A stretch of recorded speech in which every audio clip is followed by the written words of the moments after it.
Assalamualaikum warahmatullahi wabarakatuh. Waalaikumsalam warahmatullahi wabarakatuh. Saya Ibu Sutarti Gol. J. Kedua orang tua kan sudah meninggal. Saya merasa belum pernah membahagiakan keduanya. Nah, saya bisanya kan cuman kirim Al-Fatihah, kirim doa. Iya. Terus saya kan enggak tahu Al-Fatihah saya itu diterima apa enggak sampai ke orang tua saya apa enggak. Terus amalan apa yang bisa langsung diterima pada saat kita melaksanakan? Terima kasih.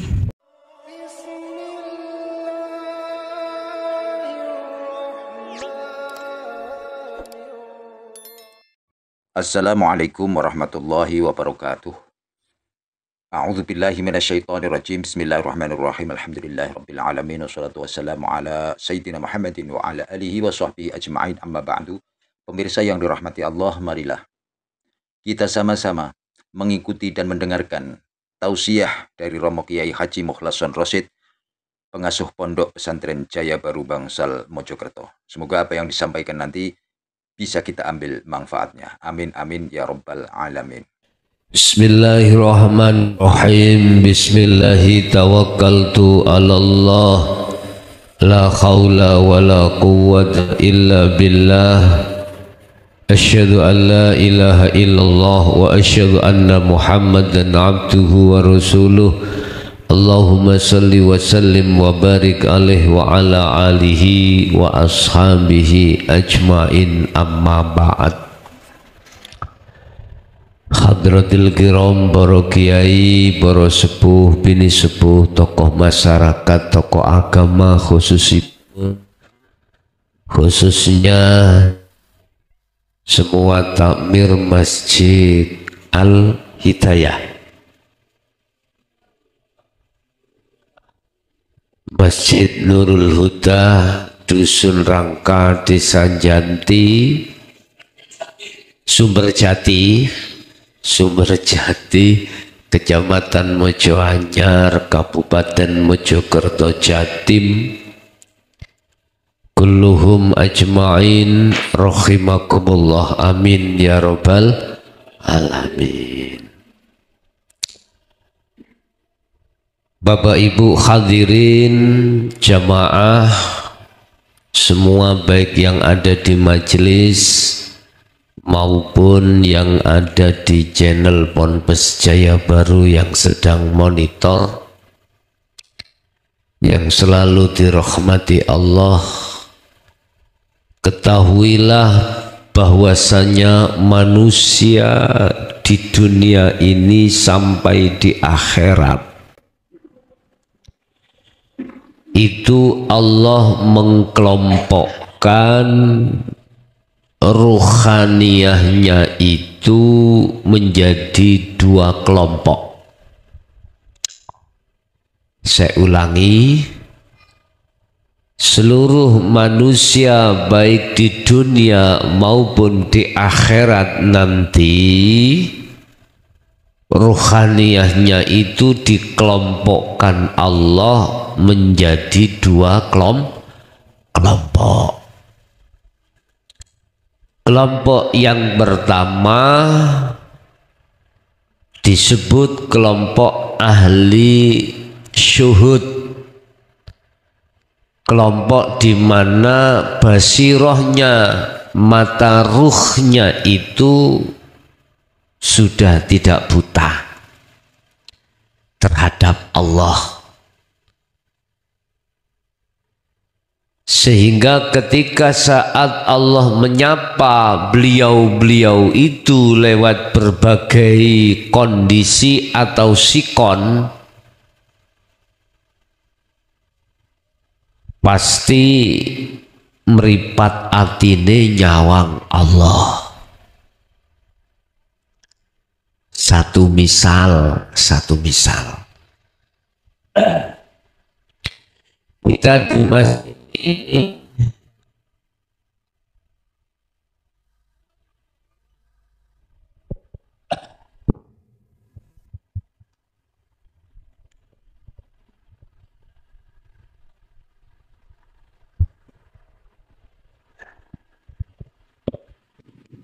kayak kabelai penak. Kita di masjid ini Bapak Ibu, di depan kita ada kipas angin. Ada kipas angin. Yang kita rasa hawanya dingin, ISIS lah gitu nggih. ISIS. Ahli syuhud itu disapa Allah lewat angin berupa ISIS, meripat ruhaniyahnya itu melihat Allah, lihat Allahnya. Itu ahli syuhud. Baik saat di dunia bahkan sampai di akhirat. Jadi beliau ruhaniyahnya meripat ruhaniyah yang disebut basiroh itu tidak buta. Tidak. Sekalipun meripat jasadnya itu ada yang buta, tetap ruhaniyahnya ini matanya yang nyata, yang jelas. Innallaha, sesungguhnya Allah iku al-haqqul mubin. Al-haq, benar, dan nyatanya juga begitu. Bahasa Jawanya itu jengleh-jengleh, begitu Pak. Ini ahli syuhud.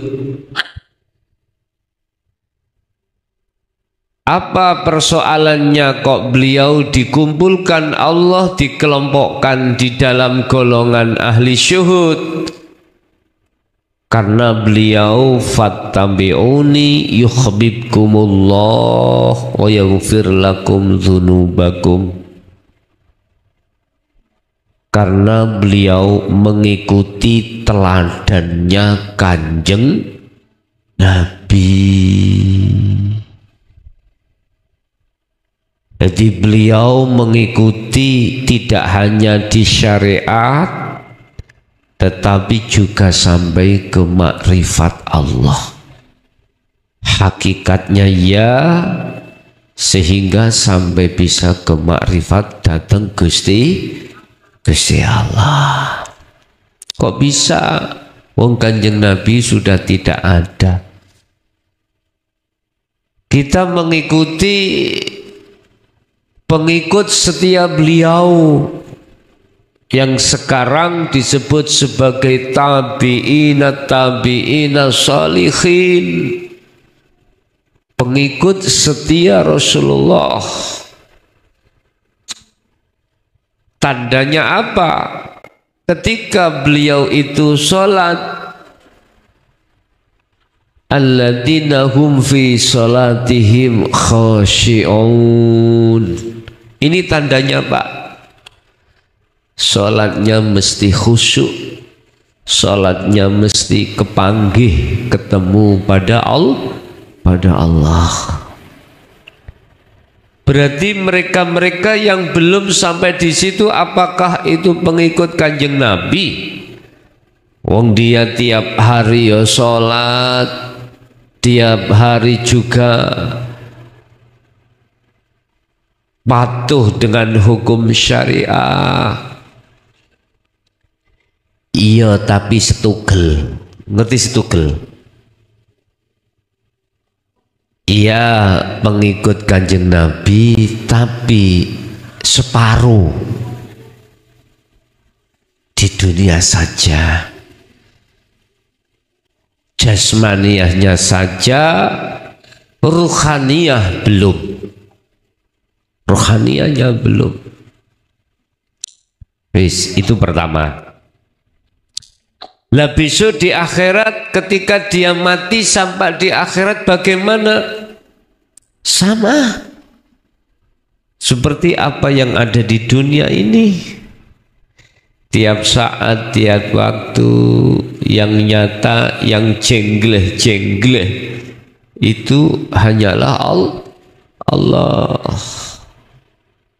Ala inna awliya Allah la khawfun alaihim wa la hum yahzanun. Itu Allah dawuh, para kekasih-kekasihku itu semua kekhawatiran, semua kegelisahan, semua ketakutan. Apakah khawatir, gelisah, ketakutan tentang hari-hari kematian itu sudah tidak ada. Suatu saat dipanggil Allah, siap. Jadi nggak ada yang gendoli, nggak ada yang gandoli. Oh, bahasa Indonesia gandoli. Nggak ada yang membebani terhadap dirinya.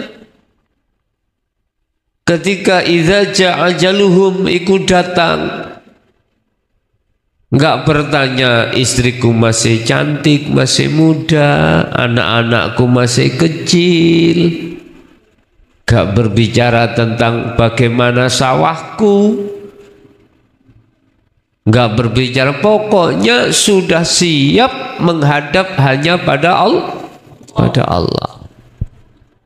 Itu cirinya. Terus yang kedua adalah disebut sebagai ahli hijab.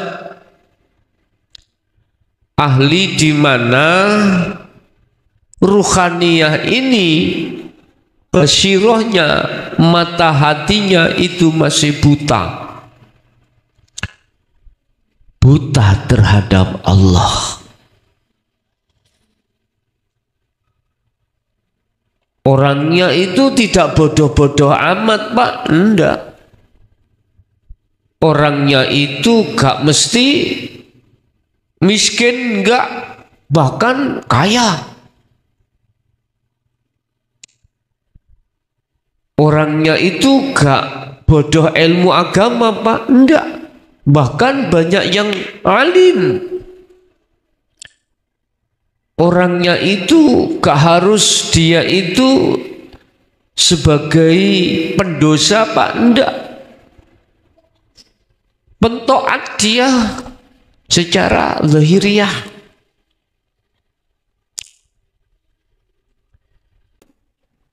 Tapi matanya itu masih buta pada Allah. Cirinya mudah saja kalau kita mau evaluasi, mudah saja. Ketika kita sholat, ruhaniyah kita nggak bisa, Pak, tembus bertemu terhadap Allah dalam kekhusyuan, nggak bisa. Ini tanda.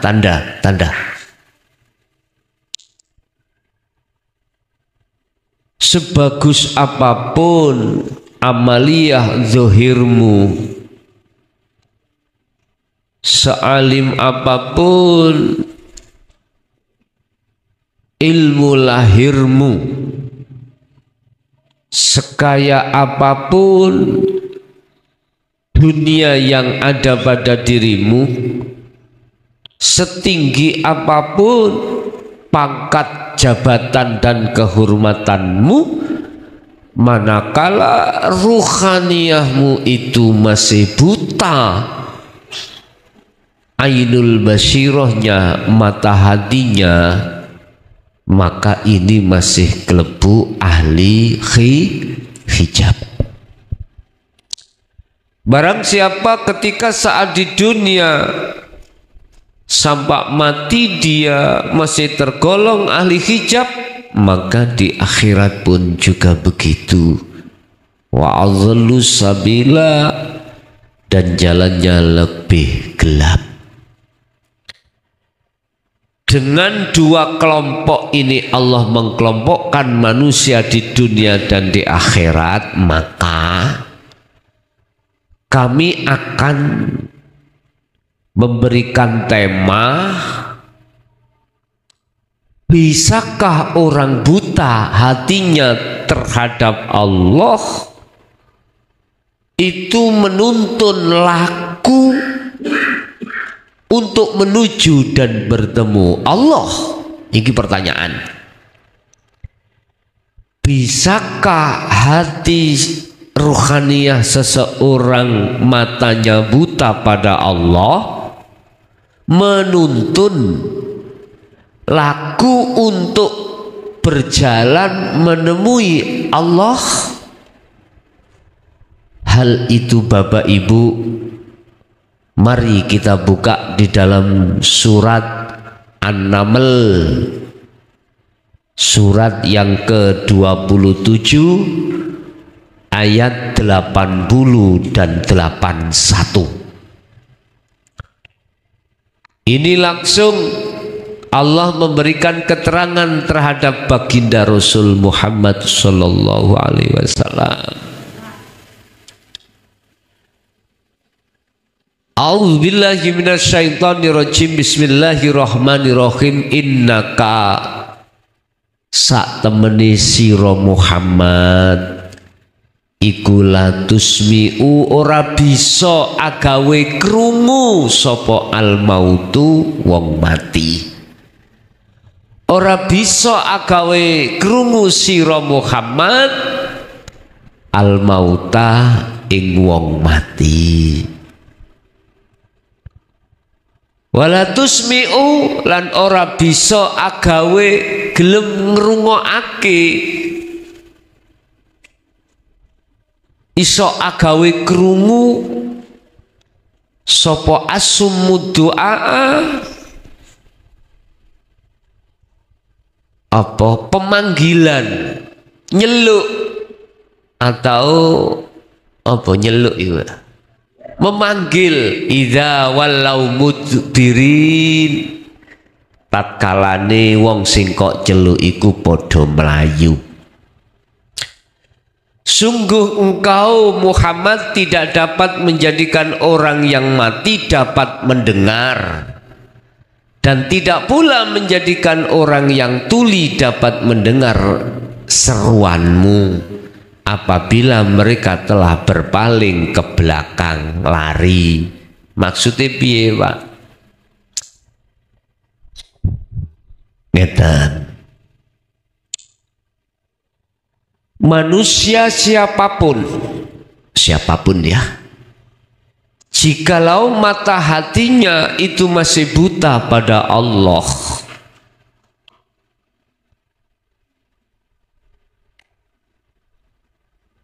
tatkala didatangkan oleh Kanjeng Nabi peringatan-peringatan tentang dinul haq, lawang mereka itu lari ke belakang, jadi nggak bisa. Dan atau ketika ruhaniyah mereka itu sama mati, hatinya mati artinya ahli hijab,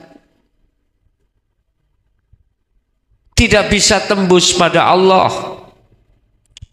tetapi dia idza walau mudbirin, dia nggak mau dengarkan nasihat tentang dinul haq. Itulah laksana ruh yang mati, hati yang mati, nggak bisa mendengarkan, Pak. Artinya dia itu budek ning budek kuping jero, bukan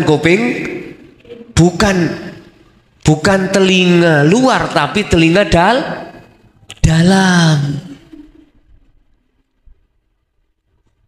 Coba kok sedikit saja dia tidak lari, masih mau mendengarkan seruan Allah. Aku yakin hari ini belum bisa diterima, masih di angan-angan, nanti akan buka sendiri. Enggak Pak, Melayu ini. Iza walau mudbirin. Iki posisine wong ahli hijab tapi ora gelem ngrungokke. Siapa mereka golongan ini Bapak Ibu? Tinggal. Intinya gini, siapapun kita, apapun status kita, apakah kita orang kaya, orang yang berpangkat, orang yang penuh jabatan, penuh kehormatan di dalam karomah ilmu mukasyafah, ataukah kita kasyaf di dalam alam muhadharah, penuh kehormatan, dihormati masyarakat. Tetapi ketika dinul haq itu disampaikan di tengah-tengah, jawabannya apa Pak? Begini, tahu, paham ya? Jadi gak masuk di dalam hati.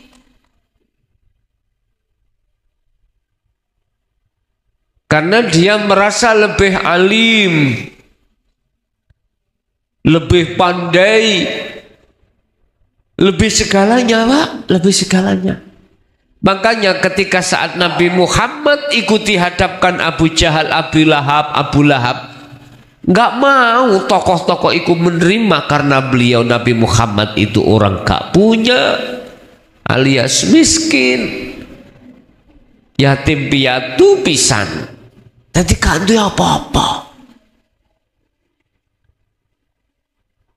Dia pun buta apa? Buta tulis, artinya nggak bisa baca. Subhanallah. Tapi Allah mengendaki beliau menjadi utusan Allah. Dari Bani Hashim.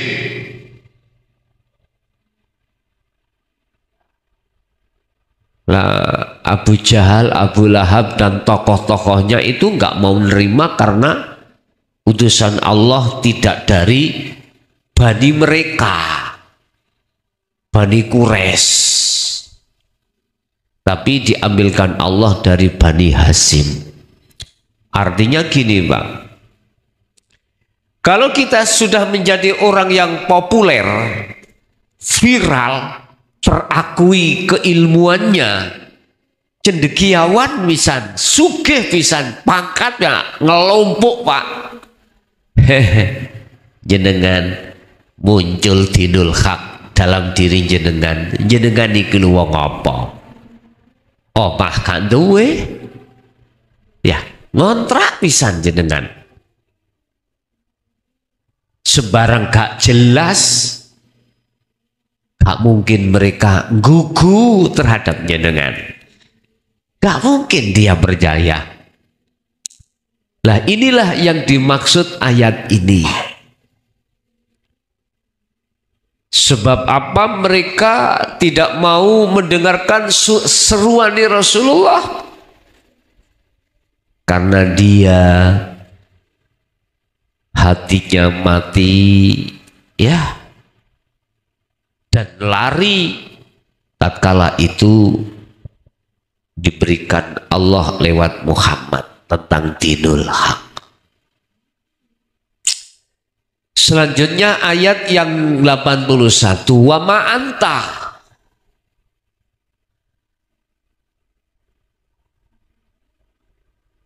wa ma'anta bihadil umya bihadil umyi anzolalatihim wa ma'antaran ora ono utawi siro iku bihadhil umyi bisa aweh petunjuk menyang wong wuta andolalatihim saking kewutaane wong kuwi. Artinya gini Pak, orang buta itu tidak bisa menuntun orang buta.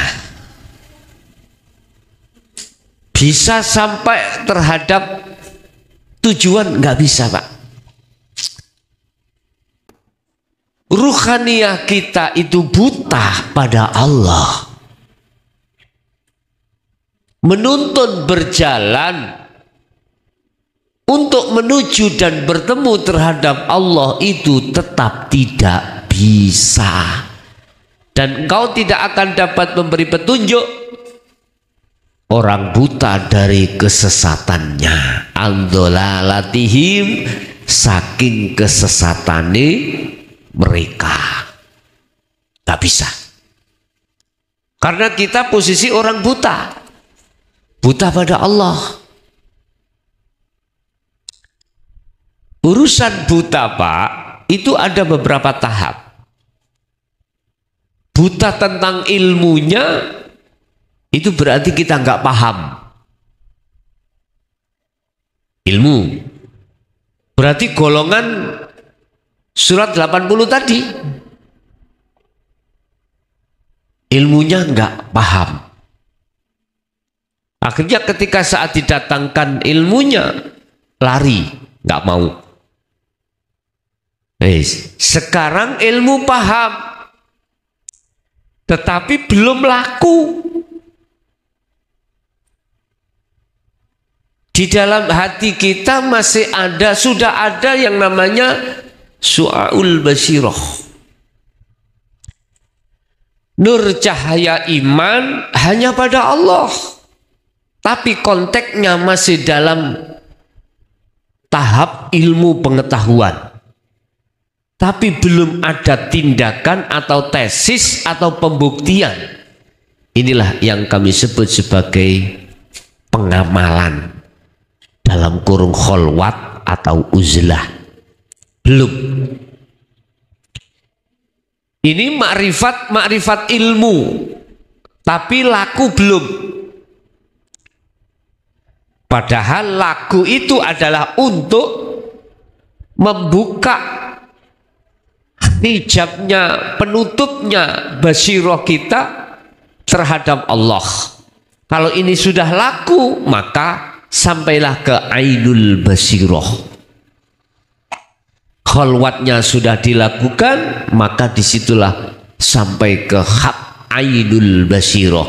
Berarti hijabnya sudah buka, maka ruhaniyah ini sudah tidak ada penghalang lagi. Mata hati Anda akhirnya yang nyata, yang hak itu hanyalah Allah Subhanahu wa ta'ala.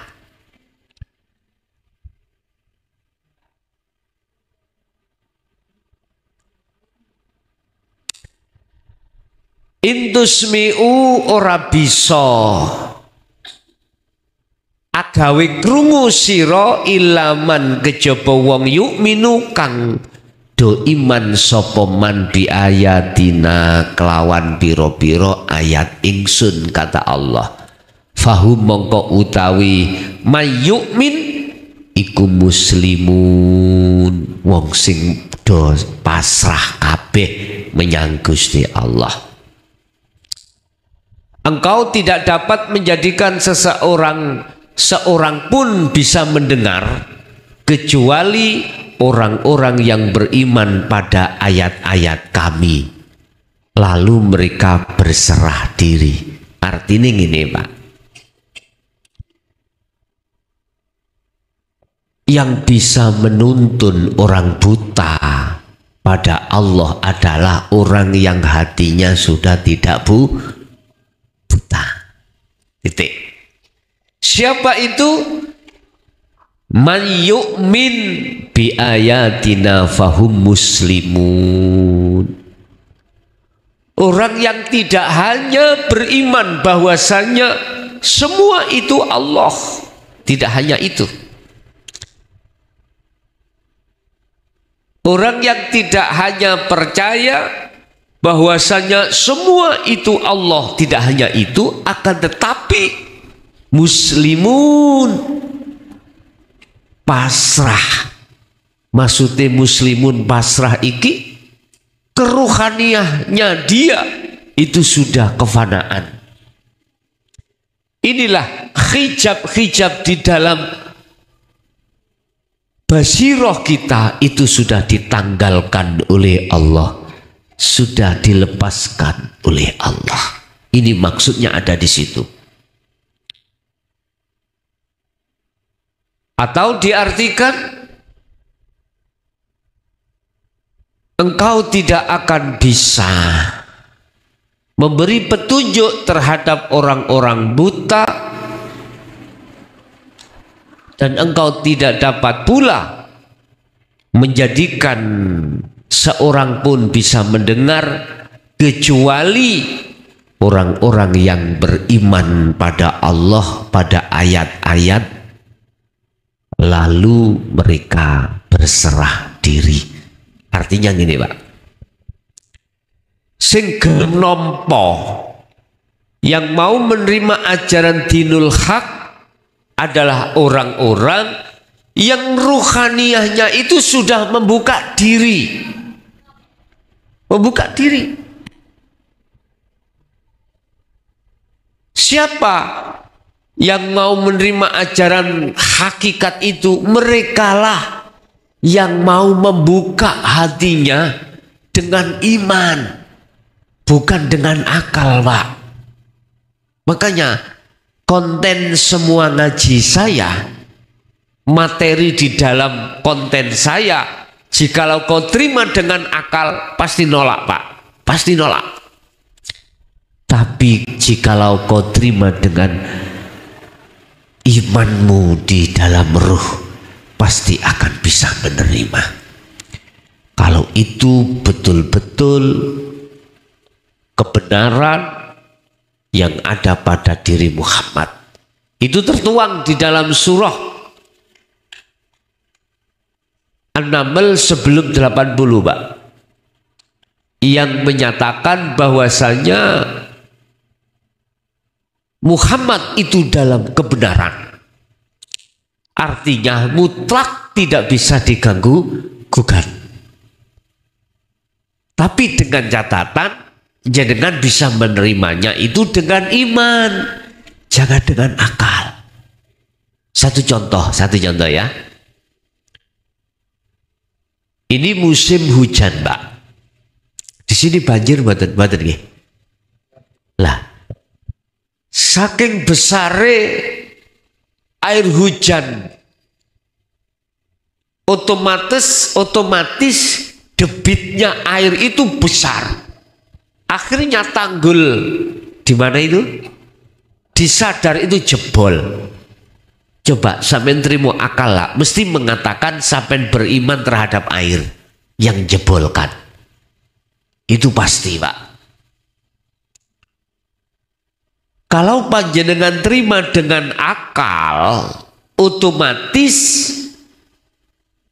sifat basariah itu dalam diri kita, menangkapnya itu terhadap akal, ngomongkan, akan membisikkan terhadap ruh, supaya ruh beriman. Yang menjebolkan tanggul adalah banjir. Aku tanya, banjir itu makhluk napa Allah? Makhluk toh ya? Banjir itu makhluk, sama dengan kita, Bapak Ibu.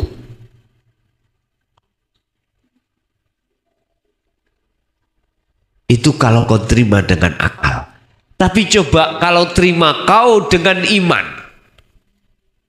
Illaman yu'minu bi ayatina. Jadi air itu ayat, Pak. Ayat. Ayatnya Allah bukan hanya tertulis saja, tercipta.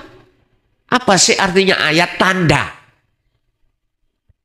Menandai bahwasannya sing jebolke kuwi Allah. Coba ning kono kalau tidak ada Allah, bisa air itu berjalan sendiri? Mboten saged, tidak bisa.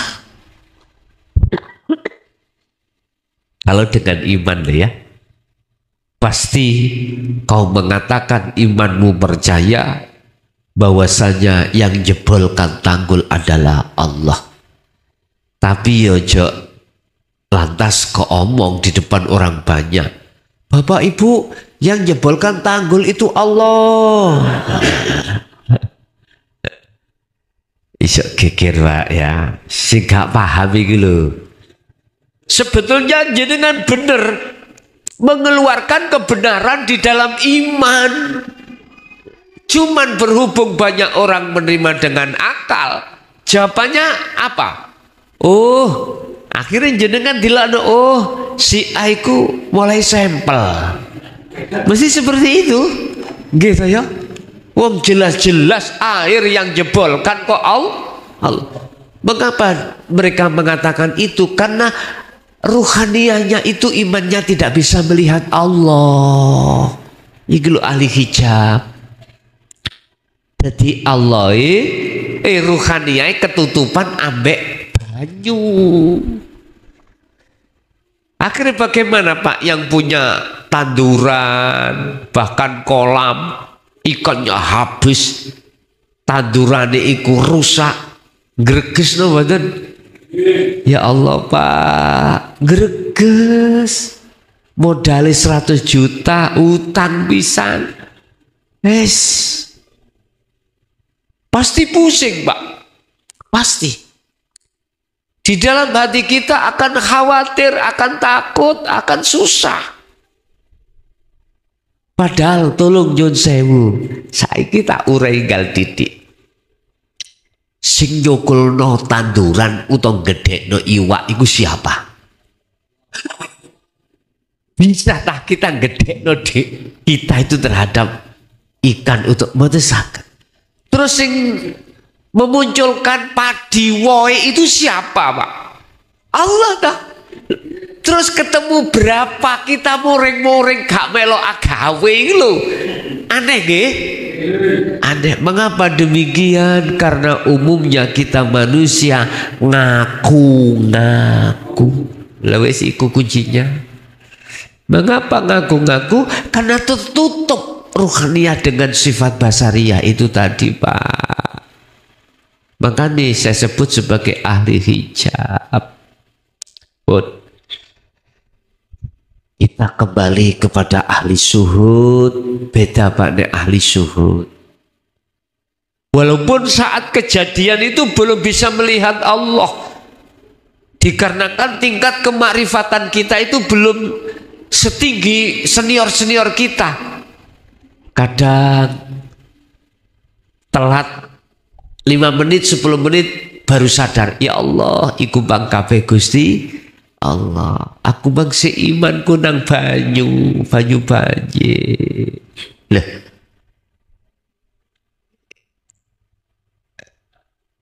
Allah katakan dalam satu ayat, in asobahu musibah qalu inna lillahi wa inna ilaihi rajiun. Ketika dihadapkan musibah kayak ngono kuwi, lekaslah, kembalilah pada Allah. Artinya imanmu katakan semua itu Allah yang melakukan. Kalau hati sudah masuk di dalam situ, serem, adem Pak. Es tu adem, nang dodo iki rasane anyes, ayem. Gak ada yang perlu ditanyakan dan tidak ada yang perlu disalahkan. Gak ada. Itulah yang dimaksud Allah dalam satu ayat, ala bidzikrillahi tatmainnul qulub. Hanya dengan kau kembali sadar, ingat pada Allah, semua yang melakukan menjadikan hati muda damai. Pun inilah ajaran dinul haq yang diajarkan Rasulullah yang selama ini ditutup-tutupi. Jadi siapa yang berani menyampaikan ini, pasti musuhnya itu orang menengah ke atas, Pak. Seperti halnya ketika Rasulullah menyampaikan mungsuhe niku mboten wong bodoh-bodoh, Pak. Alim ahli kitab. Mboten wong melarat, wong sugih-sugih. Sampai Abu Jahal berani, siapa yang bisa membunuh Muhammad? Nih, saya kasih ontak. Ya.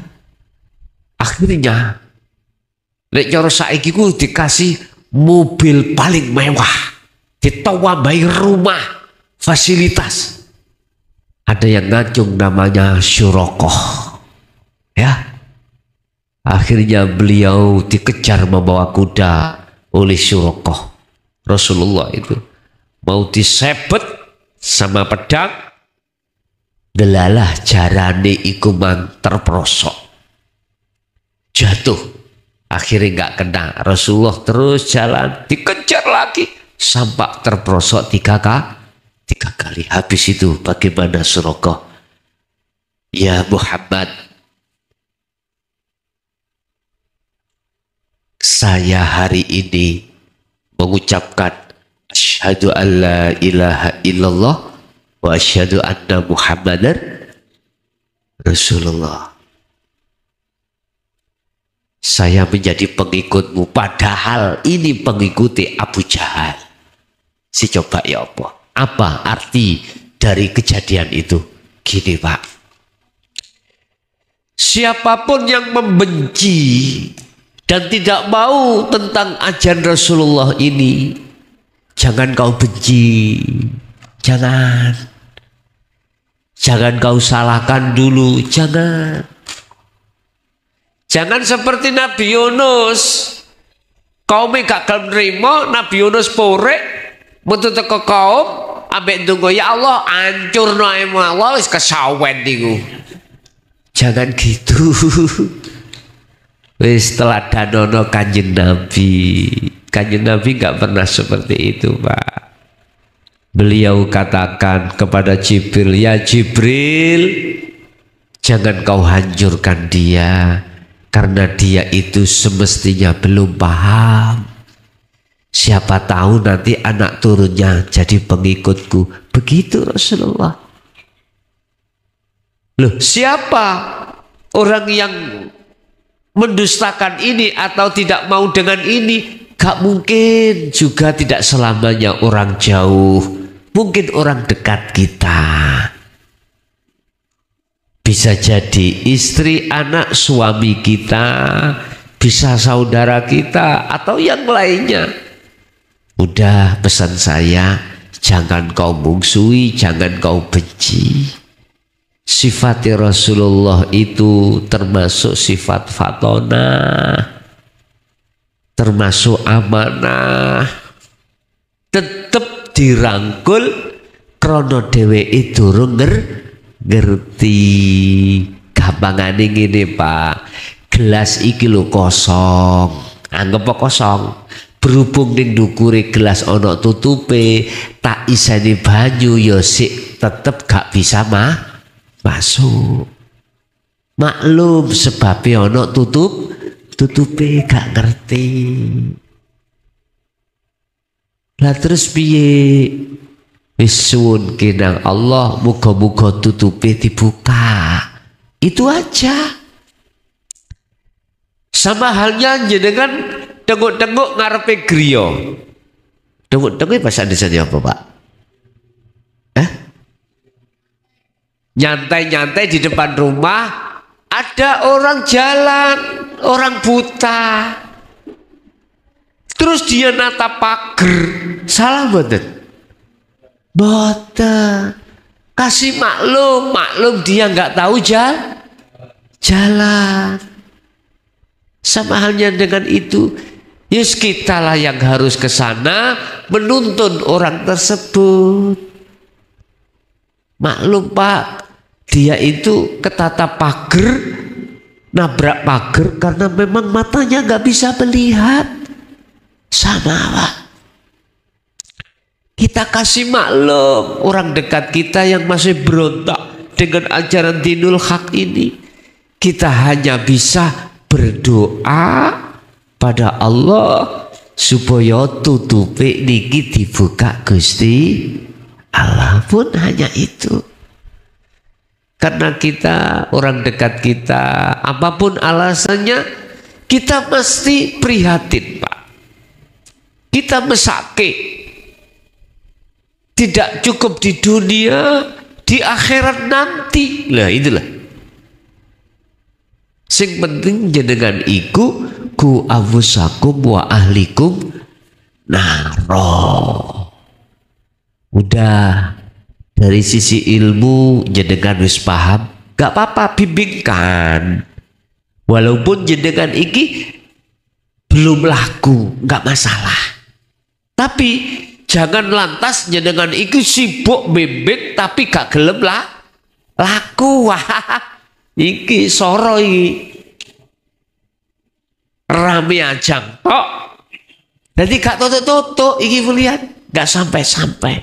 Kita akan bertengkar tentang ilmu saja, tapi tidak mau berangkat menuju Allah. Jangan.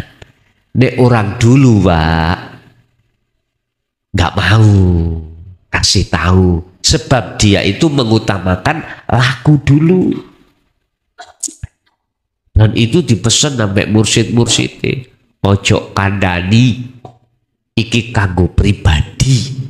Wis lakonono ae. Lah gitu ya. Seperti itu. Sakniki gak apa-apa. Kandhanono ini ku sebatas ilmu kok. Walaupun Anda belum sampai laku, nek sebatas ilmu gak masalah. Nanti bareng-bareng ngelakoni. Cekak gejokan sarung kenaan gitu. Jari ibuke wis swarga nunut rokok katut. Ojo ngono Bu, ya Bu ya. Ojo Bu. Jadi sampean bareng-bareng ngambek bapaknya, oke, sama-sama. Wong mlaku, wong loro padha gak utone, penak mboten? Penak. Gak nyarakno orang lain. Nyarakno apa? Bahasa Indonesia gak nyarakno orang lain. Gak menyibukkan orang lain. Orang dua, suami istri sama-sama tidak buta, jalan bareng, enak. Udah. Lalu senang dipandang begitu. Alhamdulillah. Bapak Ibu, kesimpulannya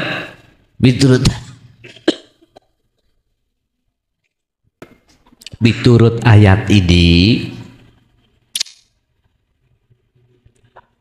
Rasulullah tidak akan pernah bisa membuka hati seseorang yang sudah mati. Itu menunjukkan bahwasanya yang bisa membuka adalah Allah. Kedua, seseorang yang hatinya sudah mati tidak akan pernah bisa mau menerima ajaran Rasulullah ini, dikarenakan dia lari dari ajaran.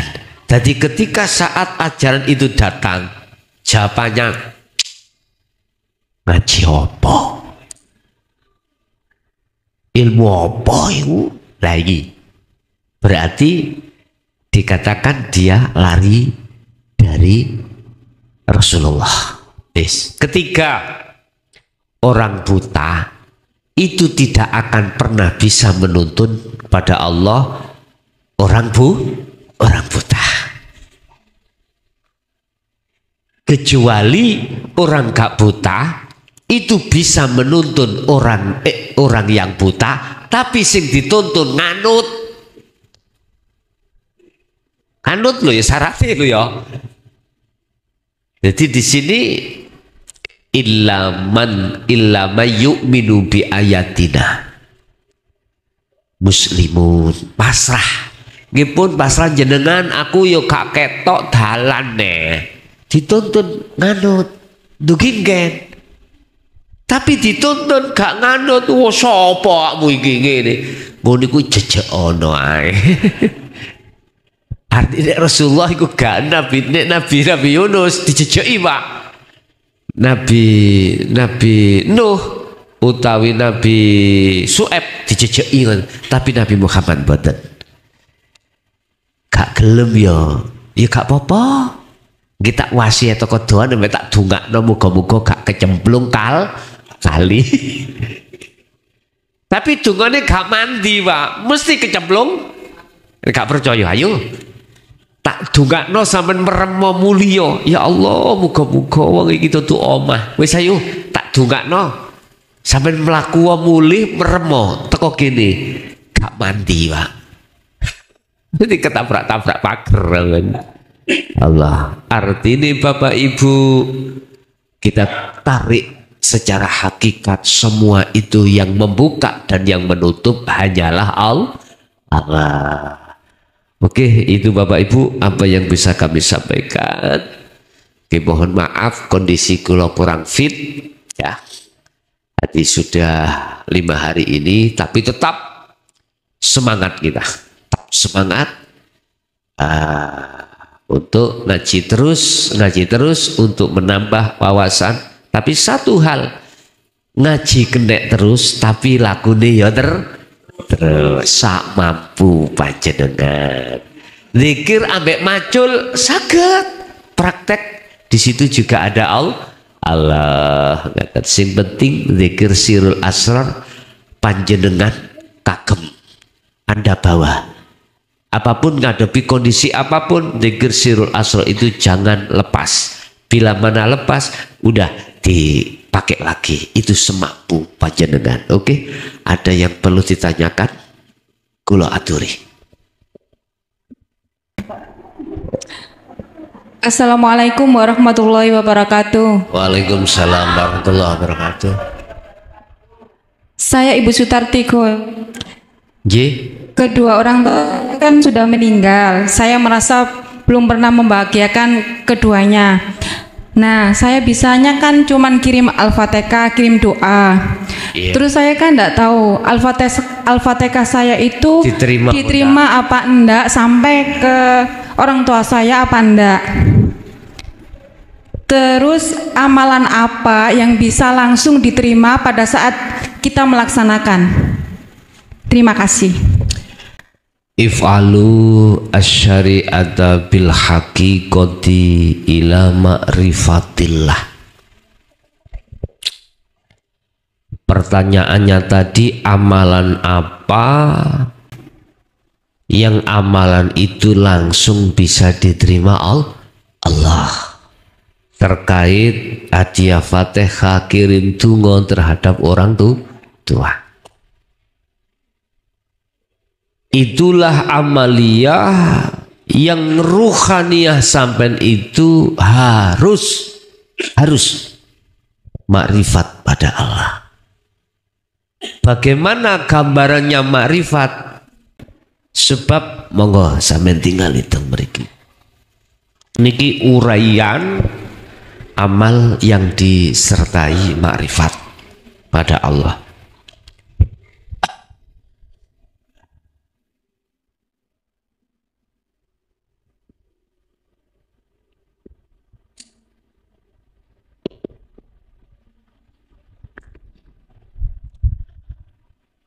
Al-a'malu suwarun qaimatun. Utawi piro-piro amal apapun Mbak, termasuk jenengan maos Fatihah ditujukan terhadap orang tua, iku suwarun koyok patung qaimatun kang jegideg. Patung yang tidak bisa bergerak. Berarti hadiah Fatihah, semua amaliyah itu laksana seperti itu. Atau dalam arti amaliyah apapun itu tidak bisa diterima Allah. Tapi lagi wa arwahuha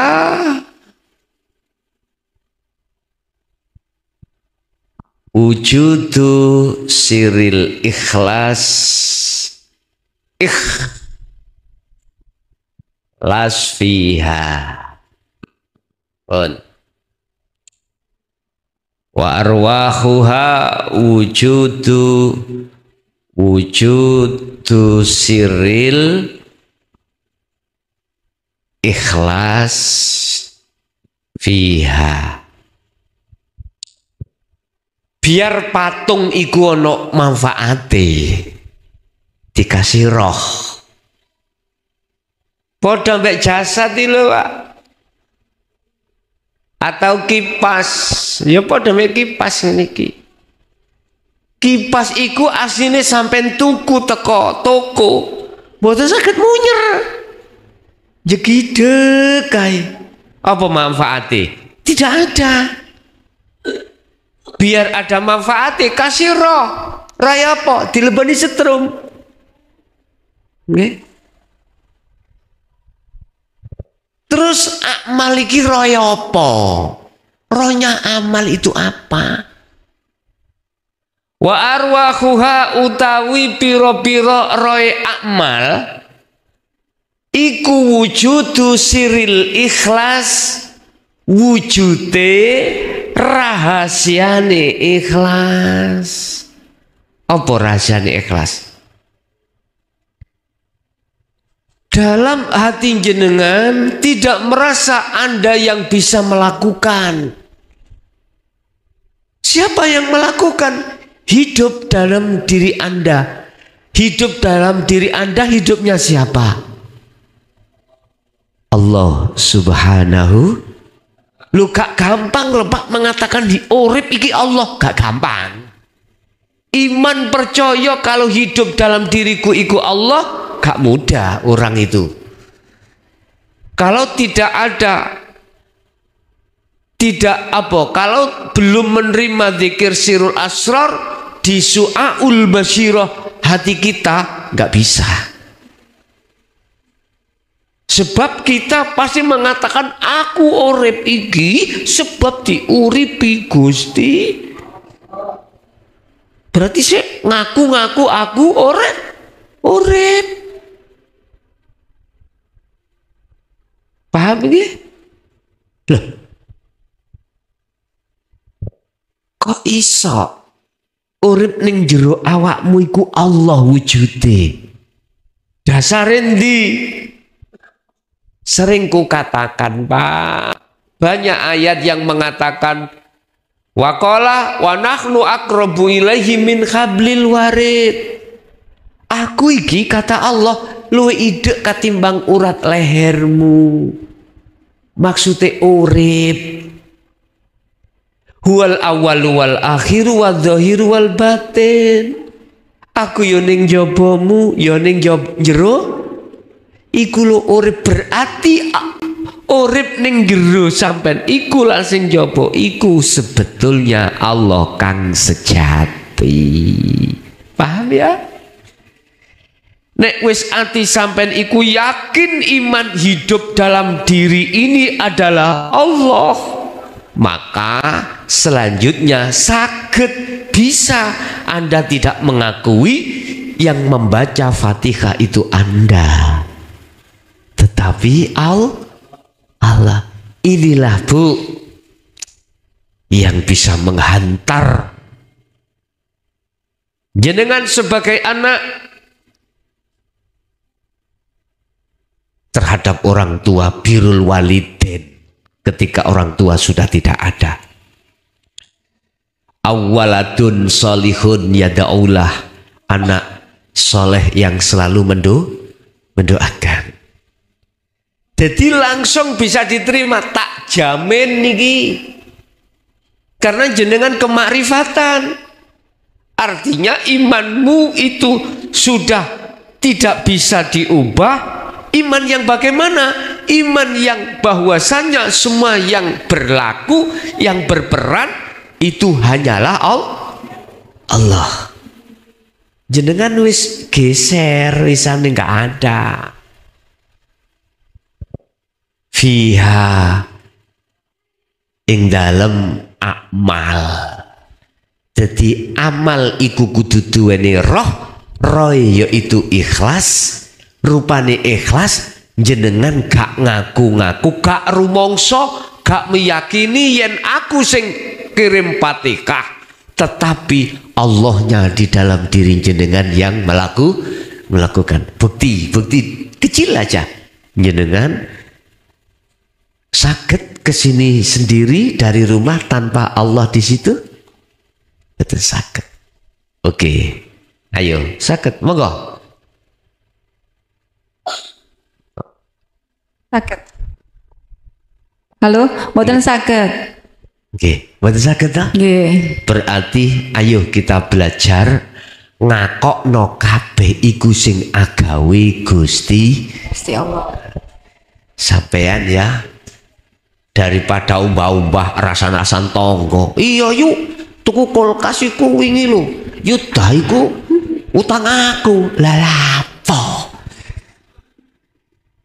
Gawe zikir ati ning awake, sapa sing iso dadekno ujek-ujek klambi Allah. Nah, makanya nek kepingin sholat iso khusyuk, ketika mulai takbiratul ihram sampai salam, sibukno hati ini, sibukkan hati ini untuk mendendangkan, menyanyikan lagu. Nah, lagu apa? Lagu keakuane Allah yang melaku. Artinya rasakan, yakinono anane kuwi iso rukuk sapa sing ngrukukno, iktidal sujud lungguh sapa sing genahne. Wis terus keco ono taline Allah itu. Aku yakin berangkat dugi muraqabah, berangkat dugi dari muraqabah, pendekatan diri pada Allah ini akan bisa menghantarkan Anda sampai bertemu Allah. Oke. Ada lagi? Sampun. Matur suwun. Nggih, sami-sami Bu. Pemirsa yang dirahmati Allah, begitu tadi uraian ilmu dari Gus Mukhlason Rosid. Semoga apa yang disampaikan tadi bisa menjadikan tambahan ilmu pengetahuan bagi kita semua. Dan semoga kita semua bisa mengamalkannya. Yang akhirnya apa yang kita amalkan tadi bisa menjadikan ibadah kita menjadi lebih sempurna. Demikian dari kami, kurang lebih mohon maaf. Wassalamualaikum warahmatullahi wabarakatuh.